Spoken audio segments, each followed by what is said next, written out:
The race by Grins here at Cambridge Raceway, and catching up with David Branch. Firstly, Dave, thanks for getting me back here, and how's it all going? Yeah, good. Really good, actually. The nerves are all there, but the place is looking incredible. We've got the weather, just super excited and ready to get the show on the road. She's a big build-up. I've been catching up with all the trainers lately. I've still got one to catch up with, John Dickey, but the excitement around the place is incredible. The barrier draw's thrown a fair bit of intrigue into the race as well, and it's just good to even talk to a couple of people that aren't involved in it. Just the build-up to this great night. It must be so good for harness racing here in New Zealand. Yeah, I think so. Yeah, it's just, I guess it's something really different. Something really different for everyone. We don't have $1 million races obviously every day of the week, so something that everyone's got behind. I think the sweepstake brought an extra element into it. And got people involved, and yeah, as you say, we've had huge support from all the trainers involved and not, so it's great, and it's going to be a great night. And the build-up is half what it's about, because once the race night comes, I mean, it's going to be over pretty quickly, and one thing I love, the race by Grins is the last race, and then the party starts afterwards. I reckon that's a brilliant idea. I know there's been some people say, oh, it should be in the middle of the night and all the rest, but it's not a late night for a start. It's for the Australian viewers, it's going to be 20 to 7. For the Kiwis here, 20 to 9. It's not late, and then the band starts up. We just heard them playing just before. It's going to be a great feel to the whole night, isn't it? Yeah, definitely, and that's really important for us. It's how we've built the event. So similar to the Everest, it's built around an event. We obviously had the Harness Jewels here, which is a really special day, but 9 Group 1 races has a certain element of prestige and that comes with it, whereas for this, right from the outset, it's been all about the party, all about introducing new, younger people to racing, and have the action on the track, and then straight into the party is going to be epic. We'll talk about the field for the Grins very quickly in a sec, but the World Caddo Flying Mile, the trot race, got a great field for that. It's flown under the radar. I mean, you've got an Australian visitor coming over, to Cambridge, which doesn't happen. I know he's staying for a few more races, but they have also like Aldebaran and Zeus. But the whole field, just a cracking field, isn't it? Yeah.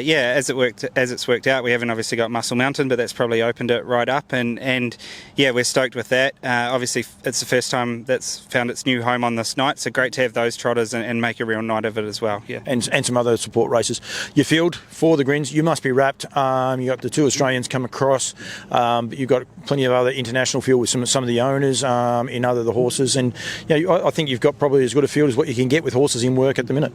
Yeah, definitely. I mean, there's obviously horses that you think are racing in Australia that you'd love to have, but I think with them going on spells, aiming for other races and stuff, I think, as you said, we've got the best field we possibly could have assembled, and it's really even as well. We don't have a $2 favourite. The barrier draw, as you said, opened it wide up, so it's going to be a cracking race. And you got that intrigue. You got a filly like no matter what in the field, and people might look at her and say, "Oh, she's any experience in that."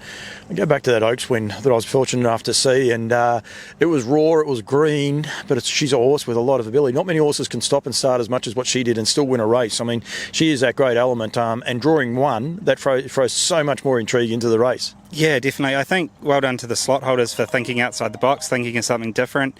That's why it's there. It looked like for a while, obviously it's pref draw for 3-year-olds as well. We haven't managed to attract a 3-year-old, but maybe one year we'll get that. So 3-year-olds, then mares. We had the Aussie mare last time, Stylish Memphis. So just adds that extra element, that extra talking point. Who knows how she's going to go, but a Mark Purdon trained horse, you can never write them off. So yeah, that's a hole in the wall. All the guys that own the slot, so they've got behind it, which is exciting, and I'm sure from the club's point of view you want to thank all of those guys, but all the other sponsors you got going on as well. You got plenty of sponsors here on the night, and that's one thing I love. I love branding. I mean, there's no reason I don't actually have accidentally put hats on and things like that. Branding is key. I think it's a way we can get our game going forward, and the signage you guys have got up around the place, I love it. It's so exciting. Yeah, we love I love the race branding. The team that have worked on that have done something special, so seeing that all up around the place, that's what gets everyone a bit excited. And as you say, our partners that are sponsoring races tonight, but also those slot holders, got their signage up all around the place, and really appreciate all their support. Mate, good luck. First race not that far away. What time is the first? Just after 5, isn't it? Yeah, about 20 past 5. Yeah, which is 20 past 3 in Australia. But as I said, last 2 races for the Aussies that are watching this, I'm going to go with 20 to 7, and then just after 6 o'clock for that trot race as well. I don't actually know exactly. I think it's about 10 past, what will be 10 past 8 your time here. So make sure you tune in. But it's going to be a great night of racing, and big party afterwards for all the Kiwis hanging around. I know there's plenty of people just coming for the party and just want to listen to the band, mate. So well done to everyone, the club, the committee, all the guys working. There'll be a lot of people working that aren't even on a club. They're just here helping you out, making sure everything gets set up. So well done. I think the place looks sensational, and good luck tonight, mate. Yeah, thank you. As you said, massive team effort. We got friends and family of all of our full-time staff here, been cleaning windows and sweeping grandstands, everything. So it is a huge team effort to pull off something like this, and can't thank them enough. Dave, thank you. Congratulations and good luck tonight with the Grins, mate. Awesome, thank you.